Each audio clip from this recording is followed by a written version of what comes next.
Los Angeles, and welcome to Stock Market Today. On today's show, of course, we are going to analyze this week's market action. We're also going to be checking in on the charts of NVIDIA, Square, and ServiceNow. But first, let's take a look at those major indexes. It's Alyssa Corum here. I'm joined by Ken Shreve. And Ken, what a week. A wild week.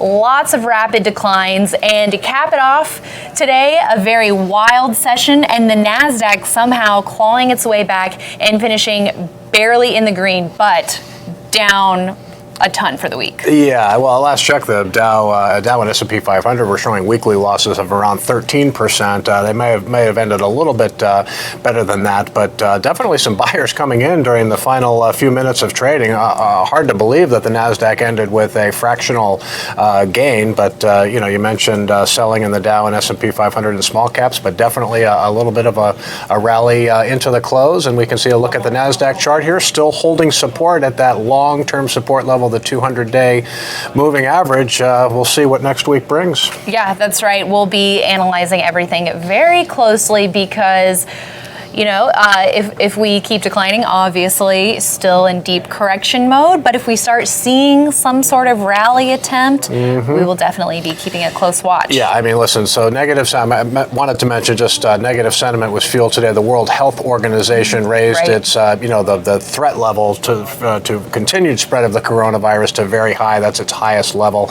We had another big round of bond buying. I mean, the buying in bonds has just been unbelievable in recent days. In late December, the 10-year Treasury yield was up around 1.94%. It fell another 14 basis points today to 1.12%. That was just before the close. So the bond market is worried about an economic slowdown. And finally, Fed Chairman Jerome Powell acknowledged the coronavirus threat. There's maybe talk of an early rate cut, but he said the economy is still strong, and we are monitoring the situation. If we need to prop up the economy, we will. All right, and we'll see how the headlines over the weekend. That was a lot there, I know, but I mean, it's a very headline-driven situation right now. Yeah. So we'll have to see how that impacts the action next week. But let's take a look at a few individual names. Starting off with NVIDIA, some strength out of that name today, finding support at its 50-day line. It was negative for part of the session, was able to reverse higher, closing the day with a 7% gain in heavy volume. So this was a name that was, before this week, very well extended, pulling back to the 50-day. Nice to see some support. This is one of the few stocks that we're still holding on leaderboard. And, listen, the sell signals have been all over the place in the semiconductor sector. Advanced Micro Devices, another big leader, that flashed a sell signal this week. But NVIDIA is so impressive. Still a big player in gaming chips, but they do a lot of artificial intelligence chips for the fast-growing data center market. So very impressive performance for NVIDIA today. You want to keep track of these stocks that are holding up well in a very weak tape, and NVIDIA sure is one. Yeah, and so is Square. That RS line is spiking. Square tacking on a gain of about 5% to finish off the week. It was a volatile session on Thursday for the stock, but this name holding up nicely here as well. And not a new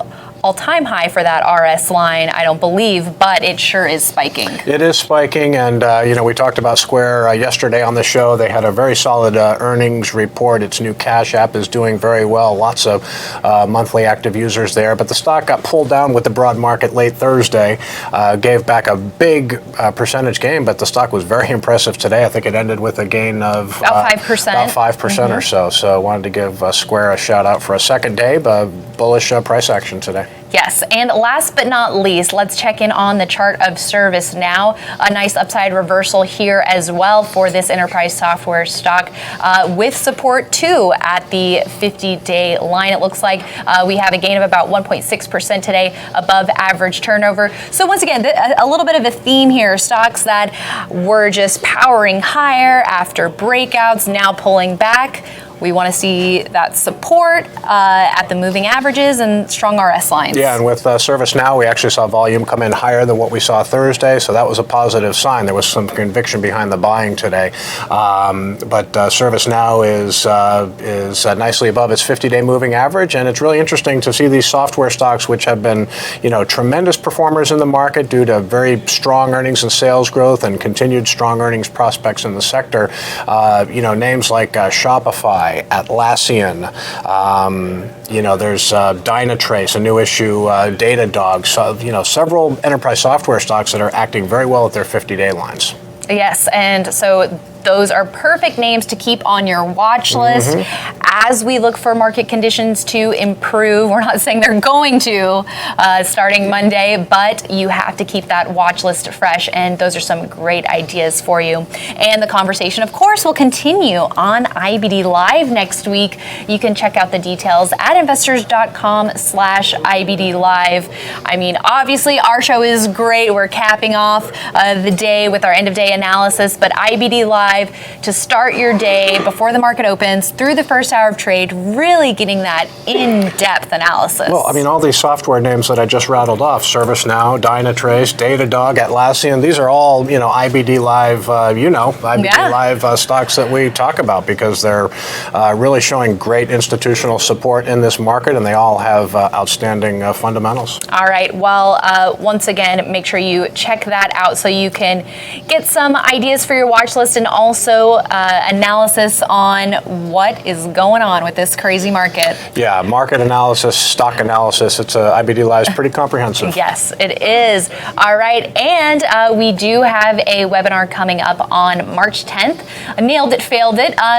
In this market, there might be some nailed it, failed it moments for even top traders. So Arisha Pierce and Scott St. Clair, wow, tongue twister today on this Friday. Scott St. Clair will be breaking that down for you in this upcoming webinar. Check investors.com/webinar for the details. And a great announcement for you, a third great announcement. We have Investing Strategies Season 2 out of the NASDAQ market site in Times Square, ramping up. First episode is happening on Monday. Now, this is going to be a monthly format for this season instead of weekly. A little bit easier on me having to travel coast to coast, but we're going to have a lot of great interviews for you next week, taking a look at the market and coronavirus from a bunch of different angles, trying to assess the impact and how investors should be looking at the market and different investments, including some popular names, maybe Apple and Disney. Perfect. Some analysis for you there. All right, everyone. Thanks so much for watching today, and we'll see you right back here next week.